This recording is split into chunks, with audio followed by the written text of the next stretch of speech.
కృష్ణా జిల్లా Janasena party regional coordinator మల్లెపు Vijayalakshmi మనతో ఉన్నారు.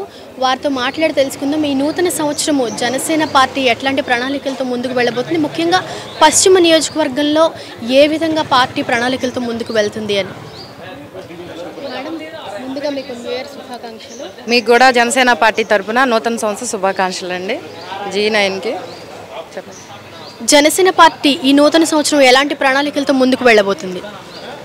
జనసేన పార్టీ ప్రణాళిక బలంగా ఉంది. పవన్ కళ్యాణ్ గారిది ఈ 2024 సంవత్సరం కొత్త సంవత్సరం ఈరోజు నుంచి ప్రారంభం కాబట్టి ప్రజలందరూ కూడా బాగుండాలని కోరుకుంటూ జనసేన పార్టీ తరఫున, అలాగే గత 4 ఏళ్ళ నుంచి ఆంధ్రప్రదేశ్ ఎంత ఇబ్బందులకు గురవుతుందో ఈ కొత్త సంవత్సరంతో రాబోయే ఎన్నికలతో ఈ రాష్ట్రం ఈ వైసీపీ ప్రభుత్వం నుంచి విముక్తం కలిగి జనసేన తెలుగుదేశం ప్రభుత్వంలో బాగా మంచిగా ఉండాలని చెప్పి మేము మనస్ఫూర్తిగా జనసేన పార్టీ తరఫున కోరుకుంటున్నాం. జనసేన టీడీపీ పొత్తు అనేది ఏ విధంగా ఉండబోతుంది అనుకుంటున్నారు?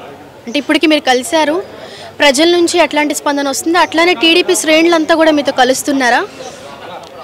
జనసేన తెలుగుదేశం పొత్తు చాలామంది కూడా పవన్ కళ్యాణ్ గారు, చంద్రబాబు నాయుడు గారు ఈ పొత్తు గురించి ప్రస్తావించారు, ముందుకు వచ్చారంటున్నారు. కానీ పవన్ కళ్యాణ్ గారు తెలియచేయకముందే మేము గ్రౌండ్ లెవెల్లోకి వెళ్తే ప్రతి ఒక్కరు కూడా ప్రజలు తెలియజేశారు మాకు. అది ప్రజలు కోరుకున్న పొత్తు ఇది.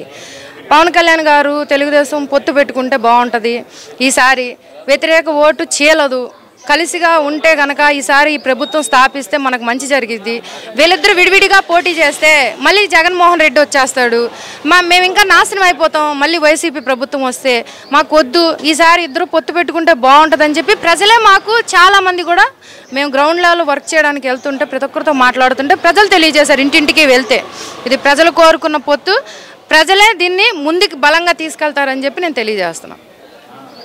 మహిళల నుంచి ఎలాంటి స్పందన వస్తుందండి జనసేన పార్టీకి, ముఖ్యంగా ఈ పశ్చిమ నియోజకవర్గంలో? పశ్చిమ నియోజకవర్గంలో పోతిన వెంకట మహేష్ గారు ఇక్కడ ఇన్ఛార్జ్గా ఉన్నారు, అలాగే నగరాధ్యక్షుడు కూడా. పార్టీని బలంగా తీసుకెళ్లడంలో ముందడుగు వేసి ఆయన గత ఓడిపోయిన 2019 నుంచి కూడా ఈ రోజుకి కూడా జనసేన పార్టీని ప్రజల్లోకి చాలా బలంగా తీసుకెళ్లారు. ప్రజా సమస్యలపైన అలుపెరగని పోరాటం చేసే ఒక గొప్ప నాయకుడు పోతిన వెంకట మహేష్ గారు.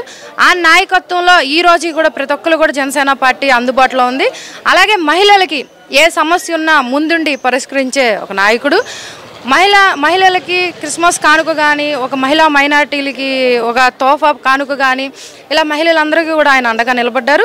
ప్రతి ఒక్క మహిళ కూడా జనసేన పార్టీ అధికారంలోకి రావాలి, పోతిన వెంకట మహేష్ గారు లాంటి నాయకుడు మాకు ఎమ్మెల్యే అవ్వాలని కూడా మహిళలందరూ కూడా కోరుకుంటున్నారు. పోతిన వెంకట మహేష్ గారు ఇప్పటి వరకు ఎట్లాంటి అభివృద్ధి కార్యక్రమాలు చేశారు, ఇంకా ఏవి చేయబోతూ ఉన్నారు?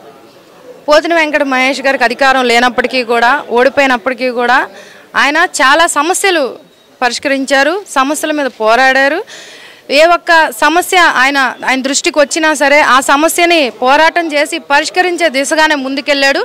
అలాగే సమస్యలతోనే కాకుండా ప్రజలకు అందుబాటులో ఉంటూ వాళ్ళకి ఏదన్నా ఇవ్వాలన్నా, వాళ్ళకి ఏమంటారు రోడ్డు మీద బళ్ళు పెట్టుకుని అమ్ముకునే వాళ్ళకి బళ్ళు కావాలంటే వాళ్ళకి బళ్ళు సాయం చేయడం కానీ, ఆర్థిక సహాయం కానీ, అలాగే వాళ్ళకి ఒంట్లో బాగాలేదని మాకు సహాయం చేయమంటే ఆ సహాయం కానీ, అన్ని విధాలుగా కూడా అధికారం లేనప్పటికీ కూడా, ఒక ఎమ్మెల్యే కానప్పటికీ కూడా ఎమ్మెల్యే అయితే ఎలా చేస్తారో అంతకు మించి కూడా ఆయన ప్రజలకి అందుబాటులో ఉండి వాళ్ళ ప్రతి ఒక్క సమస్య ఆయన దృష్టికి వచ్చిన అందరికీ కూడా వాళ్ళకి ఆర్థిక సహాయం కానీ, అలాగే ఏమన్నా సమస్యలు ఉంటే కూడా అన్నిటి మీద పోరాటం చేసే ఒక మంచి నాయకుడని నేను తెలియజేస్తాను. నేనొక నిజం, జరిగే యథార్థాల అగ్ని పర్వతం, జననం మరణం మధ్య జరిగే నాటకానికి నేనే సాక్షిని, సగటు మానవుని గొంతుక నేను. మీ అందరి కోసం ప్రతి గడియ పనిచేస్తూ గళం వినిపించే G9 న్యూస్.